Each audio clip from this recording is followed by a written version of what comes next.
Não sei o que tá rolando na casa do Guy Ritchie, mas o bicho tá inspirado, viu?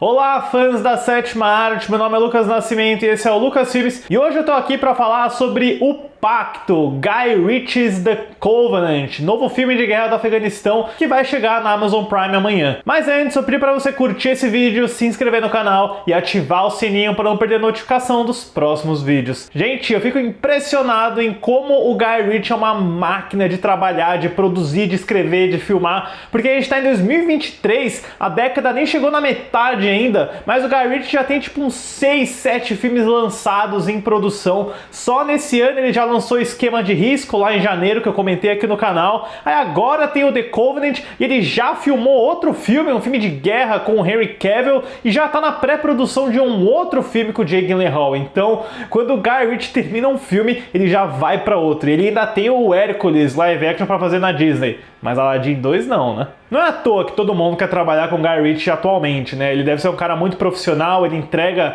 tudo no prazo, às vezes um pouquinho fora do budget, mas não dá pra negar a eficiência dele. Mas falando especificamente sobre o Pacto, ele tá mais uma vez dentro desse pacote, dessa aliança que o Guy Ritchie tem com a STX, onde ele escreve o roteiro mais uma vez com o Ivan Atkinson e o Marnie Davis, a mesma trinca que escreveu juntos aí o Esquema de Risco, o Magnatas do Crime e o Infiltrado, que pra mim é o melhor dessa safra. O Pacto é desenvolvido pelos três, tomando como nota algumas histórias reais envolvendo soldados na guerra do Afeganistão, e o filme depois tem os direitos comprados pela MGM, o que explica o fato dele ter chegado no Brasil pela Amazon Prime, infelizmente tendo pulado a janela de cinema. E olha, eu tinha estranhado o fato do filme se chamar Guy Ritchie's The Covenant, né, com o nome dele, com apóstrofo na frente do título, mas realmente, depois que você chega nos créditos finais do Pacto, nem parece que é um filme do Guy Ritchie, mas eu digo isso num elogio, porque a gente nunca viu um Guy Ritchie tão sólido e maduro que nem nesse filme. A história do filme acompanha as últimas tropas americanas em estação no Afeganistão, no ano de 2018.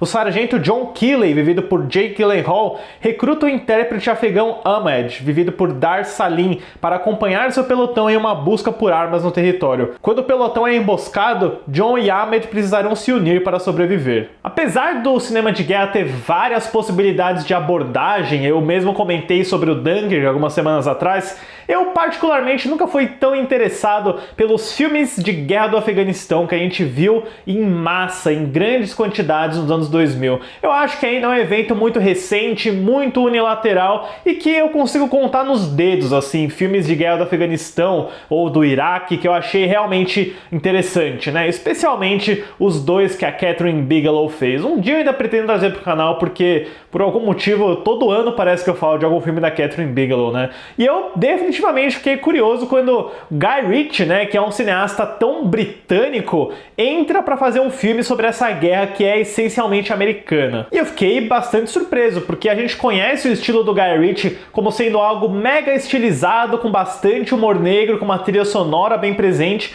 mas o Pacto é um filme muito mais maduro, ele é bem sólido, ele foca o centro dramático dele muito bem na relação do John e do Ahmed, bebendo bastante dessa fonte do filme de fórmula em que um soldado experiente tem que confiar em um cara que ele não conhece, que ele ainda não tá dando muita bola, mas que se mostra um verdadeiro prodígio na área que ele faz. E a partir disso você tem uma série de situações e de obstáculos que vão fortalecendo a relação dos dois, e tudo isso funciona muito bem. E eu lembro exatamente o ponto do filme em que ele me ganhou, né? Eu tava assistindo, eu tava acompanhando, eu tava achando ok, mas tem uma parte do filme que é tão incisiva e tão simples também, porque acontece quando o John, o Ahmed e todo o pelotão estão dirigindo na estrada, mas o Ahmed chama a atenção do John e fala: olha, eu acho que um dos caras do seu pelotão é um traidor. E o John nega isso, fala: você tá doido, o que você tá falando? Fica na sua, eu só te chamei aqui para traduzir. E o Ahmed fala: não, você me chamou aqui para interpretar. Aí eu falei: caramba, isso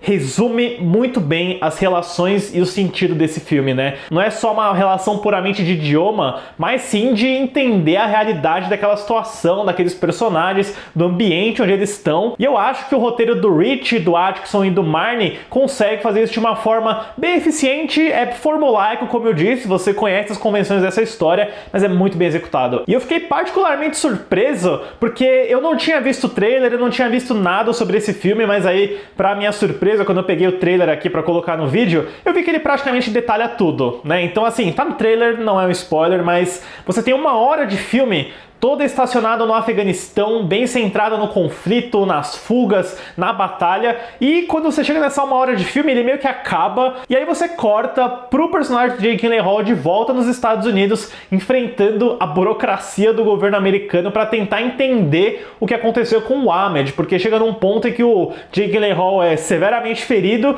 e o Ahmed meio que vira o protagonista do filme. Ele salva ele carrega ele pelas terras onde eles são procurados pelo Talibã, e depois você acompanha o John em casa sentindo essa dívida, né? Ele sente que tá em débito com o Ahmed porque afinal esses intérpretes que ajudam os soldados americanos no Afeganistão têm a promessa de um visto americano depois que eles completam o serviço. E como ele não tem nenhuma notícia do Ahmed, como ele tá desaparecido, é praticamente um drama psicológico do Jake Gyllenhaal gritando no telefone, ficando na linha de espera e tendo longas sequências quase de clipe musical onde ele tem flashbacks bem pesados da guerra. Garante aí cenas muito marcantes e uma performance excepcional do Jake Gyllenhaal. Ele tem um monólogo onde ele fala para um superior que ele tem um gancho dentro dele, né? Uma metáfora muito forte que, poxa, é um dos melhores momentos de atuação que eu vi do Jake Gyllenhaal em muito tempo. E falando especificamente sobre a direção do Guy Ritchie, né? A gente não tem aqueles maneirismos, a não linearidade do tempo, que é algo que sempre acontece, né? Ele gosta de brincar com a montagem.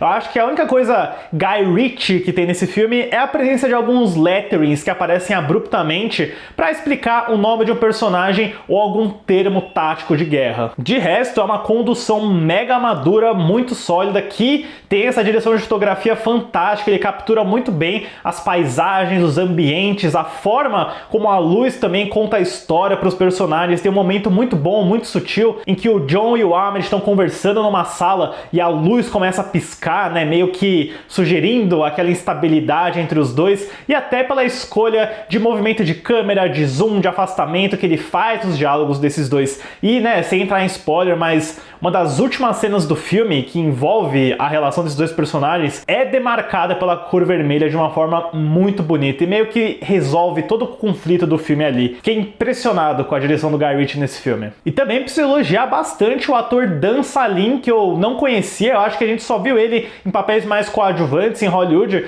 mas quando o Jake Gyllenhaal é abatido, ele vira um protagonista de Guy Ritchie. Ele tá lá se escondendo, se infiltrando. Tem uma sequência muito tensa em que ele tem que dar carona para membros do Talibã que estão perseguindo ele, enquanto o Jake Gyllenhaal tá no porta-malas, assim, nossa. Então o cara manda muito bem e o Guy Ritchie aproveita essas situações para criar tensão e ação na medida certa. E eu preciso mais uma vez, assim como eu falei no esquema de risco, elogiar esse compositor maravilhoso que é o Chris Banstead. Ele era mixer de som, ele trabalhava com edição de som e ele foi promovido a compositor justamente pelo Guy Ritchie no Magnatas do Crime. Depois ele fez o Infiltrado, ele fez o Esquema de Risco e aqui no Pacto ele entrega mais uma trilha muito pesada, atmosférica, com cordas muito vibrantes, muito densas e que te ajudam a passar pela tensão e pelo suspense e também pelo drama. A trilha do filme é tão boa que tem um momento do filme que é o Jake Gyllenhaal na sofrência, só com os flashbacks, lembrando do Ahmed,